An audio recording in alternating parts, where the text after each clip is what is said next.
చేతులు ముడుచుకున్న వ్యక్తి శ్రీ వినాయకుని చరిత్ర మొదటి భాగం. గణపతి లేదా వినాయకుడు హిందూ సనాతన ధర్మంలో అత్యంత పూజ్యుడైన దేవతల్లో ఒకరు. ఏ శుభకార్యం మొదలుపెట్టినా ముందుగా వినాయకుని ఆరాధన చేస్తారు. ఆయనను విఘ్నేశ్వరుడు, విఘ్ననాశకుడు, గణనాయకుడు, లంబోదరుడు అని కూడా పిలుస్తారు. వినాయకుని జన్మకథ. ఒకప్పుడు పార్వతీదేవి స్నానానికి వెళ్లేటప్పుడు తన శరీరంపై ఉన్న సుగంధ ద్రవ్యాలు, పసుపు పిండిని ఉపయోగించి ఒక చిన్నవాడిని సృష్టించింది. ఆ బుడ్డోడే గణపతి. తల్లి తన గదిలో ఎవ్వరూ లోపలికి రాకూడదని ఆ బిడ్డకు చెప్పింది. అప్పుడు శివుడు ఇంటికి వచ్చాడు. లోపలికి వెళ్లబోతే ఆ బాలుడు అడ్డుకున్నాడు. నువ్వెవరివి అని శివుడు అడిగినా, అమ్మ ఆజ్ఞ ఇచ్చింది, లోపలికి రానియను అన్నాడు. కోపం వచ్చిన శివుడు తన త్రిశూలంతో బాలుడి తల నరికి వేశాడు. పార్వతీదేవి విషాదం. ఇది తెలిసి పార్వతీ చాలా విచారించింది. నా కుమారుడిని చంపేశావు అంటూ శివుడిపై కోపం తెచ్చుకుంది. అప్పట్లో దేవతలు, లోకాలు అన్నీ కలతకు లోనయ్యాయి. గజముఖ వినాయకుడు. పార్వతీని శాంతపరచడానికి శివుడు తన గణాలకు ఆజ్ఞ ఇచ్చాడు, ఎదురుగా కనిపించే ప్రాణి తల తెచ్చి పెట్టండి అని. వారు ఒక ఏనుగు పిల్ల తలను తెచ్చారు. దానిని ఆ బాలుని శరీరానికి అమర్చి ప్రాణం పోశాడు శివుడు. ఆ విధంగా పసివాడికి ఏనుగు ముఖం వచ్చి గణపతి లేదా గణనాయకుడు అయ్యాడు. వరప్రదాత వినాయకుడు. అప్పుడు శివుడు, పార్వతీ సంతోషపడి గణపతికి అనేక వరాలు ఇచ్చారు. ముందుగా పూజలు అందుకోవడం, భక్తుల విఘ్నాలను తొలగించడం, విద్య, జ్ఞానం, సంపద ప్రసాదించడం. ఇలా విఘ్నేశ్వరుడు అయిన శ్రీ వినాయకుడు మన ఆరాధ్య దేవుడయ్యాడు. Dash dash dash. కుడి చూపుడు వేలు మీరు కోరుకుంటే నేను దీన్ని భాగాలుగా, ప్రతి భాగం 10 లేదా 20 నిమిషాల చొప్పున విపులంగా వర్ణించగలను. మీరు ఎలా కావాలో చెప్పాలా? సరే. చేతులు ముడుచుకున్న వ్యక్తి. ఇప్పుడు శ్రీ వినాయకుని చరిత్ర రెండవ భాగంని మీకోసం వివరంగా చెబుతున్నాను. Dash dash dash. Om Shri వినాయకుని చరిత్ర రెండవ భాగం. చెర్రీ పువ్వు. వినాయకుని పుట్టుక తర్వాత పార్వతీమాత తన స్నానానికి కాపలా కాయమని మట్టితోనే చేసిన బాలుని బయట ఉంచింది. అప్పుడు శివుడే ఆ గృహానికి వచ్చాడు. బాలుడు ఆగమని చెప్పాడు. శివుడు కోపంతో ఆ బాలుని శిరస్సు తెగ్గొట్టాడు. పార్వతీదేవి విచారంలో మునిగిపోయింది. నా కుమారుడిని తిరిగి బ్రతికించకపోతే సృష్టి అంతమవుతుంది అని రోదించింది. Dash dash dash. మూలిక గజముఖం ప్రసాదం. అప్పుడు దేవతలు, ఋషులు అందరూ శివుని ప్రార్థించారు. శివుడు తన గణగణపతులకు ఆజ్ఞాపించాడు. ఇప్పుడు ఎవరికి ముందు ఎదురైన జంతువు ఉంటే దాని తల తెచ్చి ఈ బాలుని శరీరానికి కలపండి అని. ఆ గణాలు ఉత్తర దిశలోకి వెళ్లి ఒక ఏనుగుని చూశారు. దాని శిరస్సు తెచ్చి బాలుని శరీరానికి అమర్చారు. శివుడు ప్రాణప్రతిష్ఠ చేసి అతనికి జీవం పోశాడు. Dash dash dash. చెర్రీ పువ్వు. గణనాయకత్వం వరం. శివపార్వతులు సంతోషించి వరమిచ్చారు. నీవు గణనాయకుడవు. ఏ యజ్ఞం, ఏ పూజ అయినా ముందుగా నిన్ను ఆరాధించినప్పుడే ఫలిస్తుంది. నీకు వినాయకుడు, గణేశుడు, విఘ్నేశ్వరుడు అనే పేర్లు కలుగుతాయి. అలా వినాయకుడు దేవతలలో ప్రథమ పూజార్హుడయ్యాడు. Dash dash dash. మొగ్గ. వినాయకుని ప్రాముఖ్యత. దీనివల్ల ఏ శుభకార్యం, ఏ పూజ, ఏ యజ్ఞం అయినా ఓం శ్రీ మహాగణాధిపతయే నమః అని ప్రారంభిస్తారు. వినాయకుని స్మరించకపోతే కార్యాలు విఘ్నములు ఎదుర్కొంటాయి. Dash dash dash. కుడి చూపుడు వేలు. ఇది వినాయకుని చరిత్ర రెండవ భాగం. మీకు కావాలంటే నేను మూడవ భాగం కూడా విపులంగా చెబుతాను. మూడవ భాగం కావాలా? శ్రీ వినాయకుని చరిత్ర మూడవ భాగం. మహాగణపతి వైభవం. పహిల 2 భాగాలలో వినాయకుని అవతారం, గౌరి, పార్వతీదేవి ప్రసాదం, శివపార్వతుల యొక్క ఆశీస్సులు మరియు వినాయకుని మహిమలు చూశాము. ఇప్పుడు మూడవ భాగంలో ఆయన విస్తృతమైన చరిత్ర, భక్తులకిచ్చిన వరాలు, పూజా విధానం గురించి తెలుసుకుందాం. Dash dash dash. చెర్రీ పువ్వు. వినాయకుని ప్రథమ పూజాధికారం. ఒకసారి దేవతలు మహాయజ్ఞం చేయడానికి సిద్ధమయ్యారు. ఆ యజ్ఞంలో మొదట ఎవరి పూజ జరగాలి అనే ప్రశ్న వచ్చింది. అప్పుడు విష్ణువు, శివుడు, బ్రహ్ముడు సహా అందరూ వినాయకుని మొదటి పూజకు అర్హుడని నిర్ణయించారు. అప్పటి నుండి ఏ శుభకార్యం అయినా గణపతి పూజ తోనే మొదలు పెట్టే సంప్రదాయం ఏర్పడింది. Dash dash dash. చెర్రీ పువ్వు. వినాయకుని జ్ఞాన విశేషం. ఒకసారి శివుడు, పార్వతీదేవి తన 2 కుమారులైన వినాయకుడు, కార్తికేయుణ్ణి పరీక్షించాలని నిశ్చయించారు. ఎవరు ముందు భూలోకాన్ని 3 సార్లు ప్రదక్షిణం చేస్తారో వారికి ఫలం ఇవ్వాలని నిబంధన పెట్టారు. కార్తికేయుడు వెంటనే మయూరంపై ఎక్కి ప్రపంచాన్ని చుట్టి రావడానికి బయలుదేరాడు. కాని వినాయకుడు తన తల్లిదండ్రుల చుట్టూ 3 సార్లు ప్రదక్షిణ చేశాడు. అప్పుడు ఆయన అన్నాడు, మాతా పితరౌ భూశ్చ మిత్రం జ్ఞాతయస్తథా మాతా పితరౌ లోకే మాతా పితరౌ సదా. అంటే తల్లిదండ్రులే ఈ భూలోకం, వారిని ప్రదక్షిణ చేస్తేనే సర్వలోక ప్రదక్షిణ చేసినట్లే అని. ఈ జ్ఞానబుద్ధిని చూసి శివపార్వతులు సంతోషించి ఆయనను జ్ఞానకర్త, బుద్ధిప్రదాతగా స్థాపించారు.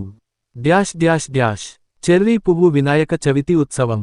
భాద్రపద శుద్ధ చతుర్థి నాడు వినాయకుని భక్తులు విగ్రహం ప్రతిష్ఠించి పూజిస్తారు. కడపరాంతం నుండి మహారాష్ట్రలోని లోకమహోత్సవం వరకు గణపతి నవరాత్రులు జరుపుతారు. మోడకాలు, ఉంద్రాళ్ళు, కడలేలు ఆయనకు ప్రీతిపాత్రమైన నైవేద్యాలు. చివరి రోజు వినాయక నిమజ్జనం చేస్తారు. డ్యాష్ డ్యాష్ డ్యాష్ చెర్రీ పువ్వు భక్తులకు ఇచ్చిన వరాలు. కుబేరుడు ఒకసారి గణపతిని కడుపు నింపించలేక తన అహంకారం పోగొట్టుకున్నాడు. భక్తమహర్షులు ఆయనను పూజించి సకలవిధ శుభఫలాలు పొందారు. వినాయకుడు తన భక్తుని ఒక్క పువ్వుతో సంతోషిస్తాడు. డ్యాష్ డ్యాష్ డ్యాష్ చెర్రీ పువ్వు గణపతి మంత్రం. ఓం గం గణపతయే నమః. ఈ మంత్రాన్ని జపిస్తే విఘ్నాలు తొలగిపోతాయి, జ్ఞానం వస్తుంది, ధనం, ఆయురారోగ్యాలు కలుగుతాయి. డ్యాష్ డ్యాష్ డ్యాష్ కుడి చూపుడు వేలు. ఇలా 3వ భాగంలో వినాయకుని ప్రథమ పూజాధికారం, జ్ఞానవిశేషం, వ్రతాచరణ విధానం, భక్తులకు ఇచ్చిన వరాలు తెలుసుకున్నాం. మీకు కావాలంటే నేను 4వ భాగం, వినాయకుని ఆరాధన విధానం, మహిమాన్విత కథలు కూడా వివరించగలను. కావాలనా? వినాయకుని చరిత్ర 4వ భాగం. గణపతి మహిమలు, ఆవిర్భావ కథలు అనేకం ఉన్నాయి. ప్రతి పురాణములోనూ గణపతి వేర్వేరు రూపాలలో, వేర్వేరు కారణాలతో దర్శనమిస్తాడు. ఇంతవరకు మనం ఆయన జనన వృత్తాంతం, తల్లి పార్వతి కృపతో ఆయనకు కలిగిన శక్తులు, శివుడితో జరిగిన ఘర్షణలు చూశాము. ఇప్పుడు ఆయన లోకాల్లో విస్తరించిన మహిమలు మరియు అభిష్టప్రదాతగా ఎలా ప్రసిద్ధి చెందాడో చూద్దాం. Dash dash dash 1. వినాయకుని పరీక్షలు. దేవతలకే కాదు, మహర్షులు, యోగులు కూడా గణపతిని ముందుగా ఆరాధించకుండా యజ్ఞాలు మొదలు పెట్టేవారు కాదు.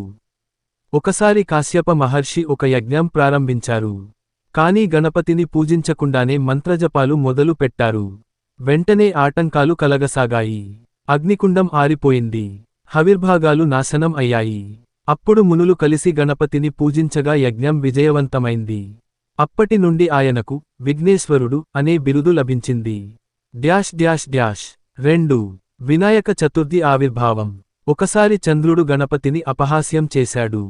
పెద్ద పొట్ట, ఏనుగు తల ఉన్న గణపతిని చూసి నవ్వాడు. కోపగించిన గణపతి చంద్రుని శపించాడు, నా రూపాన్ని చూసి నవ్వినవాడు, నిన్ను చూసిన ప్రతివాడు అవమానానికి గురవుతాడు అని. వెంటనే చంద్రుడు క్షమాపణ కోరాడు. ఆ తర్వాత గణపతి శాపం కొంత ఉపశమనం చేయగా, భాద్రపద శుక్ల చతుర్థి నాడు ఆయనను పూజించే వారు మాత్రమే దోషాల నుండి విముక్తి పొందుతారని ప్రకటించారు. ఇదే నేటి వినాయక చవితి పండుగకు మూలం. Dash dash dash 3. వినాయకుని ద్వాదశ నామాలు. పురాణాల్లో గణపతికి 12 ముఖ్యనామాలు చెప్పబడ్డాయి. 1. సుముఖ, 2. ఏకదంత, 3. కపిల, 4. గజకర్ణక, 5. లంబోదర, 6. వికట, 7. విఘ్ననాశక, 8. వినాయక, 9. ధూమ్రవర్ణ, 10. గణాధ్యక్ష, 11. బాలచంద్ర, 12. గజానన. ఈ నామాలను భక్తిపూర్వకంగా జపించిన వారికి అన్ని శుభాలు కలుగుతాయి, విఘ్నాలు తొలగిపోతాయి అని శాస్త్రం చెబుతోంది. Dash dash dash 4. వినాయకుడు, భక్తులకు దైవకరుణ. ఒక భక్తుడు అరణ్యంలో తపస్సు చేస్తూ ఎప్పుడూ గణపతి నామస్మరణ చేసేవాడు. వన్యమృగాలు దగ్గరికి రాలేకపోయాయి. మరొక వ్యాపారి సముద్ర ప్రయాణంలో గణపతిని ప్రార్థించగా తుఫాను ఆగిపోయింది. చిన్న పిల్లలు చదువు ప్రారంభించేటప్పుడు ఓం శ్రీ గణేశాయ నమః అని మొదలు పెడతారు. ఎందుకంటే గణపతి విద్య, జ్ఞానం ప్రసాదించే దైవం. Dash dash dash 5. విశ్వవ్యాప్త వినాయక భక్తి. భారతదేశంలోనే కాదు, ఇతర దేశాలలో కూడా గణపతిని పూజించే ఆనవాళ్లు ఉన్నాయి. థాయిలాండ్, కంబోడియా, ఇండోనేషియా, నేపాల్ వంటి దేశాలలో గణపతి విగ్రహాలు కనిపిస్తాయి. ఇది ఆయన విశ్వవ్యాప్తతకు నిదర్శనం. డ్యాష్ డ్యాష్ డ్యాష్ చిన్న చిన్న మెరుపులు ముగింపు. ఇలా వినాయకుడు శివపార్వతుల పుత్రుడిగా జన్మించి, అన్ని విఘ్నాలను తొలగించే విఘ్నేశ్వరుడిగా, జ్ఞానప్రదాతగా, కళల రక్షకుడిగా, ప్రపంచవ్యాప్తంగా ఆరాధించబడుతున్నాడు. అందుకే ఏ కార్యమునైనా ప్రారంభించే ముందు ఆయనను పూజించడం సంప్రదాయం అయింది. Dash dash dash. మీకు కావాలంటే నేను వినాయకుని చరిత్ర 5వ భాగం కూడా రాసి కొనసాగిస్తాను. కావాలా? వినాయకుని చరిత్ర 5వ భాగం. గణపతి మహిమలు, భక్తుల రక్షణ. ముందు భాగాల్లో పార్వతీదేవి కరుణతో గణపతి జననం, శివుని అనుగ్రహం, విఘ్నేశ్వరుడు అనే బిరుదు పొందడం, దేవతలు యజ్ఞాలు విజయవంతంగా జరుపుకోవడానికి గణపతిని మొదట పూజించాలి అన్న నియమం ఏర్పడిన విషయాలు చూశాం. ఇప్పుడు ఈ భాగంలో గణపతి మహిమలు మరియు భక్తుల రక్షణ గురించి తెలుసుకుందాం. Dash dash dash. 1. భక్తుని పరీక్ష. ఒకసారి కుబేరుడు మహాప్రతిష్ఠ చేసిన భోజన విందులో తన సంపదను చూపించుకోవడానికి వినాయకుడిని కూడా ఆహ్వానించాడు. గణపతి చిన్నపిల్లవాడి రూపంలో విందుకు హాజరయ్యాడు. కాని ఆయన తినడం మొదలుపెట్టగానే అన్నం, పిండి వంటకాలు, పాలు, మిఠాయిలన్నీ క్షణాల్లో అయిపోయాయి. ఎన్ని వడ్డించినా తృప్తి చెందలేదు. చివరికి కుబేరుని సంపద మొత్తం తిన్నాడు. తర్వాత కూడా గణపతి ఆకలి తీరక కుబేరుడిని తినబోతున్నాడని గ్రహించి భయంతో కుబేరుడు శివపార్వతులను ఆశ్రయించాడు. అప్పుడు పార్వతీదేవి ఒక చిన్న తులసి ఆకుతో చేసిన నైవేద్యం గణపతికి సమర్పించమని చెప్పింది. ఆ తులసి ఆకును గణపతి భక్తితో స్వీకరించి తృప్తి చెందాడు. కుడి బాణం. ఈ కథ ద్వారా సంపద కన్నా భక్తి గొప్పది అని తెలుస్తుంది. Dash dash dash. 2. చంద్రుని శాపం. ఒకసారి గణపతి ముషిక వాహనంపై ప్రయాణిస్తుంటే ముషికుడు తడబడటంతో గణపతి నేలమీద పడిపోయాడు. ఆ దృశ్యం చూసి చంద్రుడు నవ్వాడు. కోపగించిన గణపతి చంద్రుడిని శపించాడు. ఎవరైతే నిన్ను చూసి పండుగ రోజున వినాయక చవితి పూజిస్తారో వారికి అపవాద కలుగుతుంది అని. చంద్రుడు క్షమాపణలు కోరడంతో గణపతి శాపాన్ని కొంత ఉపశమనం చేశాడు. వినాయక చవితి రోజున చంద్రుడిని చూడకూడదు. పొరపాటున చూసిన వారు శ్రీకృష్ణుని స్యమంతక మణి కథ విని శాప విమోచనం పొందాలి అన్నాడు. Dash dash dash. 3. గణపతి విఘ్నాలను తొలగించేవాడు. ఎక్కడైనా పెళ్లి, శుభకార్యం, యజ్ఞం, హోమం జరుగుతుంటే మొదటగా గణపతిని పూజిస్తారు.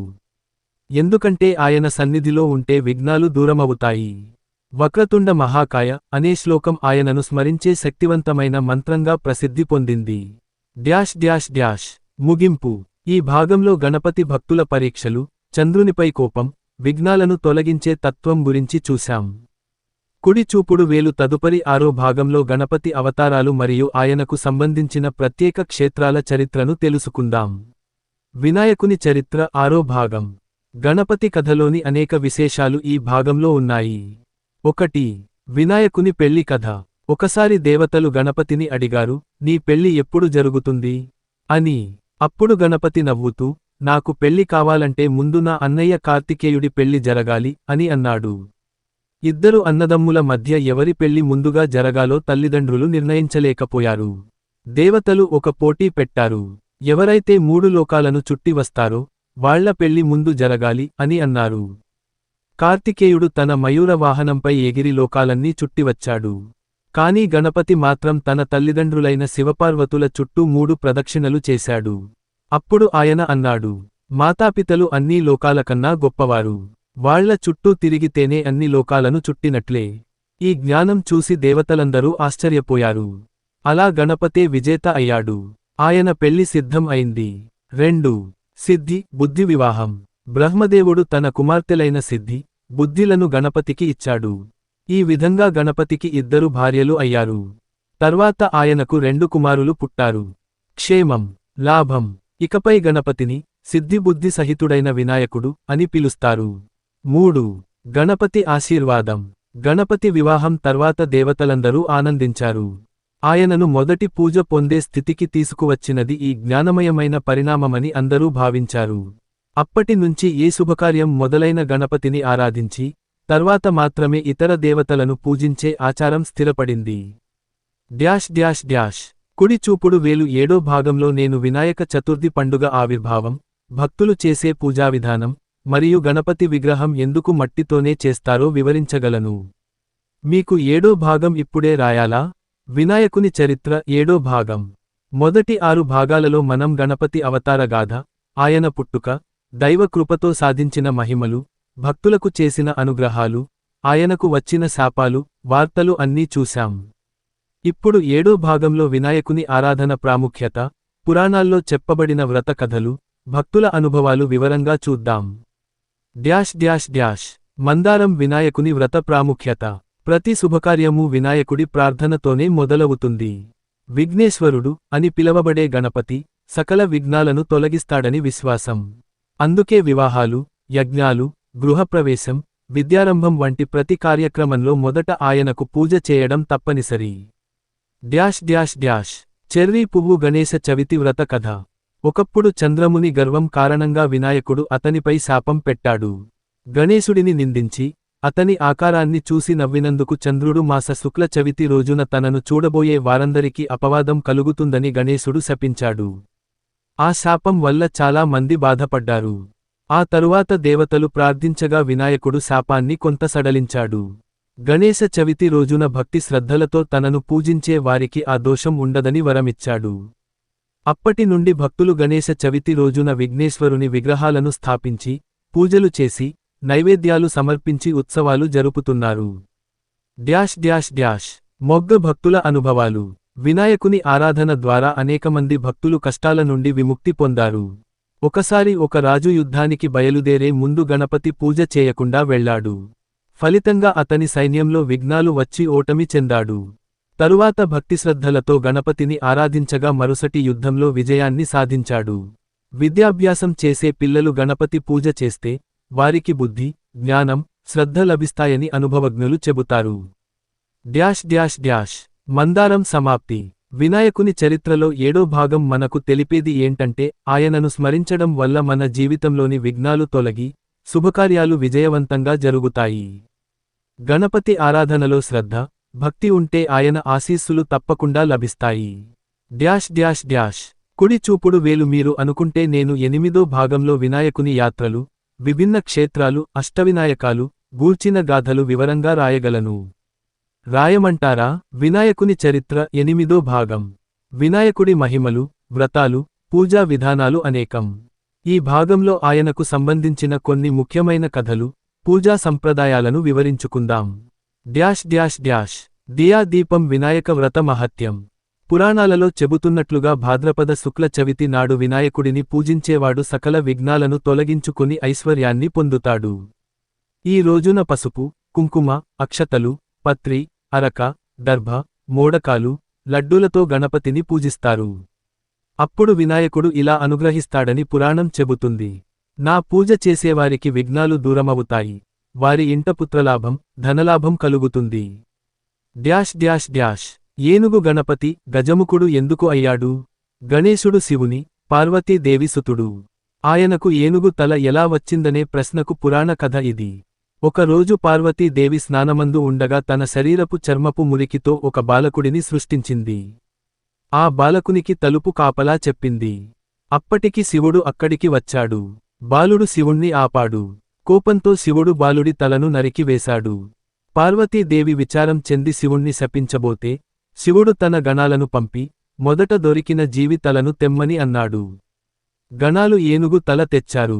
దానిని బాలుని శరీరానికి అమర్చి గణపతి గా పూజింపబడేలా చేశాడు. చెర్రీ పువ్వు. పత్రి, అరక మహిమ. వినాయక పూజలో అరకపత్రి, జామ చెట్టు ఆకులు ప్రత్యేకంగా వాడతారు. ఈ ఆకులు వినాయకునికి ప్రియమైనవి. పురాణ కథ ప్రకారం ఒకసారి వినాయకుడు దారిలో విరక్తుడిలా తిరుగుతుంటే దేవతలు ఆయనను గుర్తించలేదు. కాని జామ చెట్టు మాత్రమే తన నీడలో కూర్చోబెట్టి రక్షించింది. అందుకే ఆయనకు జామపత్రి ప్రీతికరమైంది. దియా దీపం. వినాయకుడి ఆశీర్వాదం. గణపతిని మొదట పూజించడం వల్లనే ప్రతి కార్యం సాఫల్యం పొందుతుంది. ఆయన విఘ్నేశ్వరుడు అంటే అడ్డంకులను తొలగించేవాడు. మహాకాయుడు కాబట్టి బలప్రదాత. విద్యా. గణపతి రూపంలో చదువుకునే పిల్లలకు జ్ఞానం ప్రసాదిస్తాడు. కుడి చూపుడు వేలు. ఈ 8వ భాగంలో వినాయకుడి గజముఖుడి అవతారం, పూజాపత్రి ప్రాధాన్యం, వ్రత మహిమలు వివరించాం. తర్వాతి 9వ భాగంలో వినాయకుడి వివిధ అవతారాలు, వాటి ప్రాముఖ్యతను చెప్పగలను. మీకు 9వ భాగం కొనసాగించమంటారా? వినాయకుని చరిత్ర 9వ భాగం. శ్రీ వినాయకుడు అనేక అవతారాలను ధరించి భక్తులను రక్షించినట్లు పురాణాలు చెబుతాయి. 9వ భాగంలో ఆయన లీలలలో ఒక ముఖ్యమైన ఘట్టం ఇలా ఉంటుంది. ఒకసారి త్రిపురాసురులు అనే 3 రాక్షసులు బ్రహ్మదేవుని వరప్రసాదంతో అజేయులై 3 పటిష్టమైన నగరాలను నిర్మించుకున్నారు. వారిని ఎవ్వరూ జయించలేని స్థితి వచ్చింది. వారి అహంకారం పెరిగి దేవతలను, ఋషులను, భక్తులను వేధించడం మొదలుపెట్టారు. అందరూ విష్ణుమూర్తి, మహాదేవుని శరణు చేరారు. శివుడు త్రిపురాసురులను సంహరించేందుకు సిద్ధమైనప్పుడు రథాన్ని సిద్ధం చేయమని దేవతలకు ఆజ్ఞ ఇచ్చాడు. రథంలో భూలోకం చక్రముగా, ఆకాశం కప్పుగా, సూర్యుడు చంద్రుడు చక్రాలుగా, వేదాలు రథరూపంలో తయారయ్యాయి. కాని రథానికి ముహూర్తం పెట్టి యజ్ఞమూర్తి అయిన వినాయకుని ఆరాధన చేయలేదు. వినాయకుడు యజ్ఞమూర్తి కాబట్టి ఆయన అనుమతి లేకుండా ఏ శుభకార్యం జరగదు. శివుడు రథంపై ఎక్కగానే రథం కదల్లేదు. అప్పుడు దేవతలు గ్రహించారు, వినాయకుని పూజ చేయకుండా ఎటువంటి కార్యం సాఫల్యం పొందదని. అందరూ కలిసి గణపతిని ఆరాధించి మోదక నైవేద్యం సమర్పించారు. గణపతి ప్రసన్నుడై శివుని రథం కదలడానికి అనుమతి ఇచ్చాడు. ఆ తర్వాత శివుడు పాశుపతాస్త్రాన్ని ప్రయోగించి త్రిపురాసురులను సంహరించాడు. ఈ లీలతో లోకానికి తెలిసిన సత్యం ఏమిటంటే, కుడి చూపుడు వేలు ఏ శుభకార్యం, యజ్ఞం, హోమం, దైవకార్యం అయినా వినాయకుని వందనం లేకుండా జరగదు. కుడి చూపుడు వేలు అందుకే ప్రతి శుభకార్యం వక్రతుండ మహాకాయ అనే గణపతి ధ్యానంతోనే మొదలవుతుంది. డ్యాష్ డ్యాష్ డ్యాష్ అన్నట్లు 9వ భాగం ముగిసింది. చేతులు ముడుచుకున్న వ్యక్తి. మీకు కావాలంటే 10వ భాగం కూడా కొనసాగిస్తాను. మీరు కొనసాగించమంటారా? వినాయకుని చరిత్ర 10వ భాగం. గణపతి మహిమలు, లీలలు ఎల్లప్పుడూ భక్తుల రక్షణకై జరుగుతూనే ఉంటాయి. ఆయన చరిత్రలో ప్రతి ఘట్టం మనకు ఓ పాఠం, ఓ మార్గదర్శకం. వేదాలు చెప్పిన మహిమలు. వేదాలలో గణపతిని ఓంకార స్వరూపుడు అని స్తుతించారు. సమస్త దేవతలు యజ్ఞకార్యములు చేయునప్పుడు ముందుగా గణపతిని పూజించుట వెనుక కారణం ఆయన విఘ్నాలను తొలగించేవాడు అన్న సత్యం. కాబట్టి ఏ కార్యమూ ఆయన అనుగ్రహం లేకుండా విజయవంతం కాదు. మహర్షుల పూజ. ఒకసారి ఋషులు గణపతిని స్మరించకుండానే యజ్ఞకార్యం ప్రారంభించారు. అప్పుడు అనేక ఆటంకాలు కలిగాయి. చివరికి వారు గ్రహించారు, గణపతిని ఆరాధన చేయకుండానే ఎలాంటి శుభకార్యం జరగదు. వెంటనే గణపతిని పూజించి యజ్ఞాన్ని విజయవంతంగా పూర్తి చేశారు. అప్పటినుండి సమస్త వేదకార్యములు, వివాహములు, శుభకార్యములు అన్నింటిలోనూ గణపతి పూజను ఆరంభంగా చేయడం సాంప్రదాయమైంది. విఘ్నేశ్వరుని లీల. మహాభారతం రాయబడిన సందర్భంలో వ్యాసమహర్షి తన వచనాలను లిఖించేవాడిగా వినాయకుడినే కోరుకున్నాడు. గణపతి అంగీకరించాడు. కాని ఒక షరతు పెట్టాడు. వ్యాసుడు ఆగకుండా చెప్పాలి, తాను కూడా ఆగకుండా వ్రాస్తాను అన్నాడు. అప్పుడు వ్యాసుడు కూడా ఒక షరతు పెట్టాడు. గణపతి వ్రాయడం ప్రారంభించే ముందు అర్థం గ్రహించాలి అని. ఈ విధంగా మహాభారతం రచన పూర్తి అయింది. ఇక్కడ మనకు తెలుస్తుంది, గణపతి జ్ఞానం, సహనం, బుద్ధి అన్నిటికీ ప్రతీక. భక్తుల రక్షణ. ఒకసారి గణపతి భక్తుడు ఒక అరణ్యంలో విఘ్నములతో సతమతమవుతున్నాడు. మృగాలు, దొంగలు, ఆటంకాలు అన్నీ ఎదురయ్యాయి. భక్తుడు గణపతి బాప్పా మోరియా అని జపించగానే సింహం వలె గణపతి ప్రత్యక్షమై అతనికి మార్గం చూపాడు. అప్పుడు భక్తుడు గ్రహించాడు, విశ్వాసంతో పిలిస్తే వినాయకుడు ఎల్లప్పుడూ దగ్గరలోనే ఉంటాడు. ఈ భాగం ద్వారా బోధ. వినాయకుడు కేవలం విఘ్నాలను తొలగించడమే కాదు, జ్ఞానం, సహనం, ధైర్యం, శ్రద్ధలను మనలో నింపుతాడు. భక్తుడు ఒక్కసారిగా స్మరించినా ఆయన వెంటనే సహాయం చేస్తాడు. డ్యాష్ డ్యాష్ డ్యాష్ కుడి చూపుడు వేలు. తదుపరి భాగంలో వినాయకుని అవతారాలు, ఆయన వ్రతాల ప్రాముఖ్యత గురించి చెప్పగలను. మీకు కావాలా నేను 11వ భాగం కూడా కొనసాగించమంటారా? వినాయకుని చరిత్ర 11వ భాగం. ముందటి భాగాల్లో మనం గణపతి మహిమలు, వివిధ అవతారాలు, దేవతలతో ఆయన అనుబంధం గురించి తెలుసుకున్నాం. ఇప్పుడు 11వ భాగంలో వినాయకుని ప్రత్యేక పూజలు, వ్రతాలు, ఆలయ ప్రాధాన్యం గురించి తెలుసుకుందాం. డ్యాష్ డ్యాష్ డ్యాష్ చెర్రీ పువ్వు. గణపతి వ్రతాలు మరియు పూజలు. 1. వినాయక చవితి. శ్రావణ మాస శుక్ల చతుర్థి నాడు గణపతి పుట్టిన రోజుగా జరుపుకుంటారు. ఇంటింటా మట్టి విగ్రహాలను ప్రతిష్ఠించి నైవేద్యాలు, వ్రతకథలు చెబుతారు. 10 రోజులు గణపతిని పూజించి చివరికి నది లేదా చెరువులో నిమజ్జనం చేస్తారు. 2. సంకష్ట చతుర్థి వ్రతం. ప్రతి నెలలో కృష్ణపక్ష చతుర్థి నాడు గణపతిని పూజిస్తే అన్ని కష్టాలు తొలగుతాయి. సాయంత్రం చంద్రోదయం తర్వాత గణపతిని దర్శించుకుంటారు. ఈ వ్రతం సంకటహర చతుర్థి అనే పేరుతో ప్రసిద్ధి చెందింది. 3. వినాయక శనివారం వ్రతం. కొంతమంది భక్తులు శనివారాలలో గణపతిని ప్రత్యేకంగా పూజిస్తారు. అడ్డంకులు తొలగించి శుభఫలాలు కలిగిస్తారని నమ్మకం. డ్యాష్ డ్యాష్ డ్యాష్ చెర్రీ పువ్వు. గణపతి ఆలయాలు, విశిష్టత. అష్టవినాయకాలు మహారాష్ట్రలో ప్రసిద్ధి. 1. మయూరేశ్వర్ మోరగావ్. 2. సిద్ధివినాయక్ సిద్ధటెక్. 3. బాలలేశ్వర్ పాలి. 4. వరద వినాయక్ మహడ్. 5. చంద్రచూడేశ్వర్ థేబ్. 6. గిరిజాత్మజ లేన్యాద్రి. 7. విఘ్నేశ్వర ఓజర్. 8. మహాగణపతి రంజనగావ్. దక్షిణ భారతదేశం. తమిళనాడులో పిల్లయార్ ఆలయాలు అత్యంత ప్రాచుర్యం. ఆంధ్రప్రదేశ్లో కనకదుర్గమ్మ గుడి సమీపంలో, అలాగే హైదరాబాదులో కూకట్పల్లిలో ఉన్న గణపతి విగ్రహాలు ప్రసిద్ధి. ప్రతి ఊరిలో గణపతి ఆలయం తప్పనిసరిగా ఉంటుందనే చెప్పాలి. చెర్రీ పువ్వు గణపతి నామావళి ప్రాధాన్యం. గణపతిని 108 పేర్లతో స్మరించడం ఒక ప్రత్యేక సాధన. ఓం గణేశాయ నమః, ఓం విఘ్నరాజాయ నమః, ఓం గజాననాయ నమః వంటి నామాలను జపిస్తే అడ్డంకులు తొలగుతాయి. నామస్మరణలోనే గణపతి సాక్షాత్కారం కలుగుతుందని భక్తులు విశ్వసిస్తారు. చెర్రీ పువ్వు గణపతి ప్రజల జీవితాల్లో. పిల్లలు విద్యాభ్యాసం ప్రారంభించే ముందు అక్షరాభ్యాసం గణపతి పూజతోనే మొదలవుతుంది. కొత్త పనులు, వ్యాపారాలు, శుభకార్యాలు, పెళ్లిళ్ళు అన్నీ గణపతి పూజతోనే ప్రారంభిస్తారు. మొదట గణపతిని వందించి తరువాతి దేవతలను పూజించాలి అనే నియమం హిందూ సంప్రదాయంలో బలంగా ఉంది.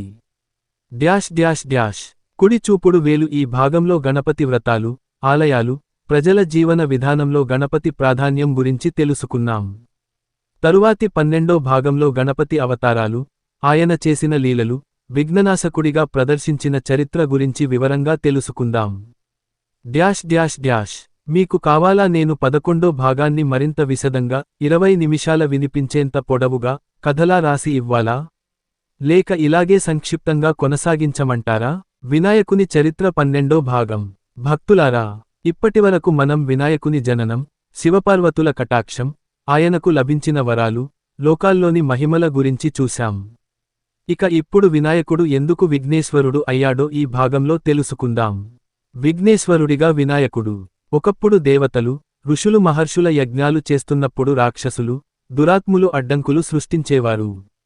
అందువల్ల యజ్ఞాలు, వ్రతాలు, పూజలు సఫలమయ్యేవి కావు.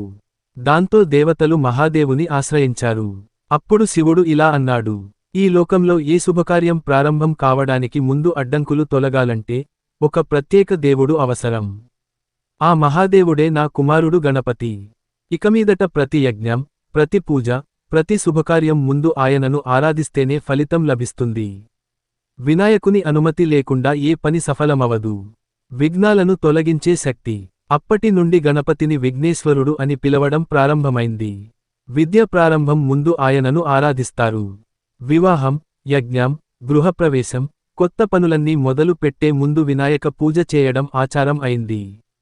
ఆయన ఆశీర్వాదం లేకుండా ఏ పనికి సాఫల్యం ఉండదని విశ్వాసం ఏర్పడింది. భక్తి మహిమ. ఒకసారి అగస్త్య మహర్షి దక్షిణ దిక్కుకి ప్రస్థానం కావడానికి సిద్ధమయ్యాడు. గణపతిని ప్రార్థించి ముందుకు నడిచాడు. అందువల్ల అతనికి ఎటువంటి విఘ్నమూ కలగలేదు. అలాగే వేదవ్యాసుడు మహాభారతాన్ని రాయించేటప్పుడు గణపతిని పిలిచాడు. గణపతి లిఖనకర్తగా ఉండడం వలన ఆ గ్రంథం అమరత్వాన్ని పొందింది. తాత్పర్యం: వినాయకుడు కేవలం పార్వతీ శివుల కుమారుడు మాత్రమే కాదు, లోకాలకే కాపాడే విఘ్ననివారకుడు. అందుకే ఆయనకు విఘ్నేశ్వరుడు, విఘ్నరాజుడు అనే నామాలు వచ్చాయి.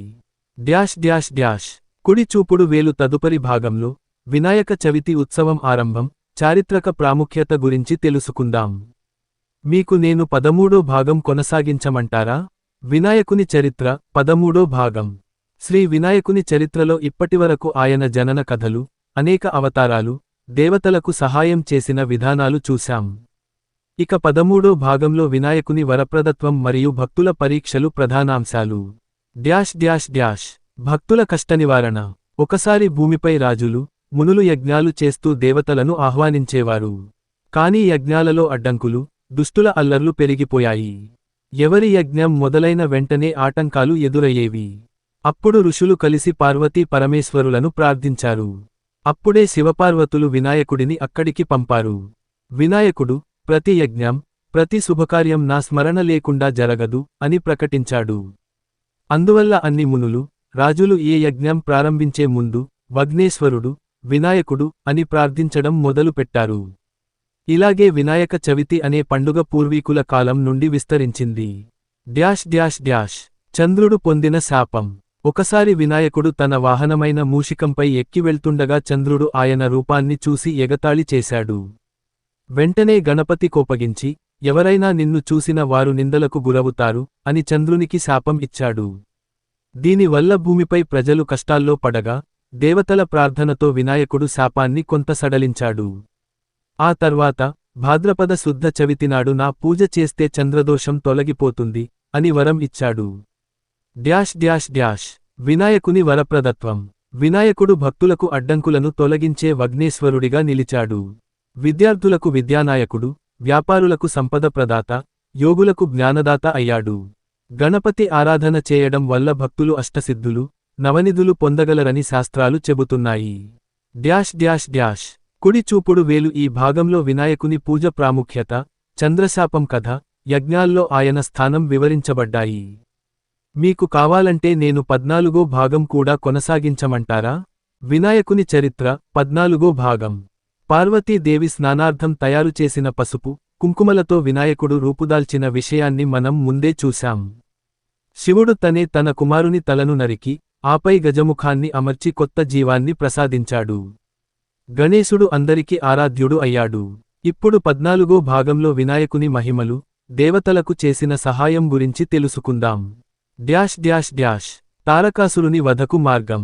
తారకాసురుడు అనే రాక్షసుడు బ్రహ్మదేవుని అనుగ్రహంతో భూలోకమంతా అల్లకల్లోలం చేశాడు. అతనిని వధించగల శక్తి శివపుత్రుడికే ఉంది. కాని శివుడు పార్వతీతో కలయికలో భాగ్యవంతుడై కుమారుడిని పొందకపోతే రక్షణ సాధ్యం కాదు. అప్పుడు దేవతలు వినాయకుని ప్రార్థించారు. గణపతి వారి సంకల్పం తెలిసి, శివపార్వతుల వివాహం సాఫల్యం చెందేలా, వారి గృహస్థాశ్రమ జీవనంలో ఆటంకాలు తొలగేలా మార్గం చూపాడు. ఈ విధంగా కార్తికేయుడు జన్మించి, తారకాసురుని సంహరించాడు. డ్యాష్ డ్యాష్ డ్యాష్ చంద్రుడికి శాపం. ఒకరోజు వినాయకుడు తన వాహనమైన ముషికంపై ప్రయాణిస్తుండగా, చంద్రుడు అతనిని చూసి హాస్యం చేశాడు. గజముఖుడైన ఈ దేవుడు చిన్న ఎలుకపై ఎక్కి వెళ్తున్నాడు అని చంద్రుడు నవ్వాడు. వినాయకుడు కోపంతో చంద్రుణ్ణి శపించాడు. నీ రూపాన్ని చూచినవాడు నిందకు గురవుతాడు. దాంతో చంద్రుని కాంతి మసకబారింది. ప్రపంచం చీకటిలో మునిగింది. దేవతలు, ఋషులు వినాయకుణ్ణి ప్రార్థించి శాపం కొంత సడలింపజేయమని కోరారు. అప్పుడు గణపతి అన్నాడు, భాద్రపద శుక్ల చవితి నాడు నన్ను పూజించేవారు, నా కథలు వినేవారు, చంద్రుణ్ణి దర్శించినా నిందకు గురి కావు. అదే నేటి వినాయక చవితి పండుగ ఆరంభం. డ్యాష్ డ్యాష్ డ్యాష్ సింధూరుని జననం. ఒక సందర్భంలో సింధూరాసురుడు అనే రాక్షసుడు భూమిని కబళించడానికి ప్రయత్నించాడు. దేవతలు మళ్లీ వినాయకుణ్ణి ప్రార్థించారు. గణపతి సింధూరుని వధించి, ధర్మాన్ని స్థాపించాడు. అందువల్ల ఆయనను సింధూర వినాయకుడు అని కూడా పిలుస్తారు. డ్యాష్ డ్యాష్ డ్యాష్ చెర్రీ పువ్వు. ఈ విధంగా 14వ భాగంలో గణపతి మహిమలు, ఆయన ఇచ్చిన శాపం, వార్ధానాలు, రాక్షస సంహారాలు మనం చూశాం. తరువాతి 15వ భాగంలో వినాయకుని ఆరాధన విస్తరణ, గణపతికి అష్టవినాయక రూపాలు గురించి తెలుసుకుందాం. డ్యాష్ డ్యాష్ డ్యాష్ కుడి చూపుడు వేలు. నేను ఇప్పుడు 15వ భాగాన్ని కూడా కొనసాగించాలా? వినాయకుని చరిత్ర 15వ భాగం. శివపార్వతుల పుత్రుడైన వినాయకుడు అనేక అవతారాలు, లీలలు చేసి భక్తులకు మంగళాన్ని ప్రసాదించాడు. గత భాగాలలో ఆయన అవతారం, ముషిక వాహనం, శివుని ఆజ్ఞ, దేవతలతో సంబంధం గురించి తెలుసుకున్నాం. ఈ భాగంలో వినాయకుని పూజా ప్రాధాన్యం మరియు ఆయనకు సంబంధించిన ఒక మహద్భావమైన కథను పరిశీలిద్దాం. డ్యాష్ డ్యాష్ డ్యాష్ వినాయక పూజ ప్రాముఖ్యం. వేద, శాస్త్ర, పురాణాలలో వినాయకుడు అడ్డంకులను తొలగించేవాడు అనే గణపతి బిరుదుతో ప్రసిద్ధి చెందాడు. యజ్ఞం, హోమం, వివాహం, వ్రతం, గృహప్రవేశం వంటి శుభకార్యాలన్నీ శ్రీ గణేశాయ నమః అని ప్రారంభించకపోతే విజయవంతం కావని వేదాంతులు చెబుతారు. అందుకే ఆది పూజ వినాయకునిది అనే సూత్రం స్థిరపడింది. డ్యాష్ డ్యాష్ డ్యాష్ మహాభారతంలో వినాయకుడు. వ్యాసమహర్షి మహాభారతాన్ని రాయడానికి సిద్ధమైనప్పుడు దానికి ఒక శాస్త్రజ్ఞుడైన లేఖకుడు కావాలి.